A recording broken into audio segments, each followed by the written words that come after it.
Hey everyone, এই ভিডিওটো হৈছে 28 ছেপ্টেম্বৰত মোৰ ফটো ভিডিও আপলোড কৰা আছিল বাৰ্থডে কিন্তু মিনি ব্লগ হে দিয়া হোৱা নাছিল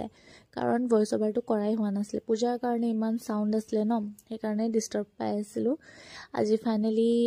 ভয়েস ওভাৰটো কৰি আছো আৰু প্ৰত্যেকবাৰ নিচিনাকৈ এমডি মোক ৰাতি কেক কটাই মোক গিফট দিলে হে গিফটটোহে খালি ভিডিও কৰা নহলে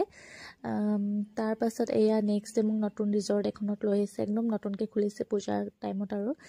তাতে মোৰ ফেভাৰিট বস্তু কিটা অৰ্ডাৰ দিলো crispy baby corn chilli chicken naan তাৰ পাছত এয়া মালাই কাবাব আৰু বিৰিয়ানিও দি দিছিলে কিন্তু এটো খাব নোৱাৰিলো কাৰণে পেক কৰাই ললো মোৰ কেকাও মোক কেছ দি দিছে কৈছে তো নিজৰ চইজতে কিবা ভাল লৈ লবি কাৰণ হি দিলে মোৰ পছন্দ নহবও পাৰে সেই কাৰণে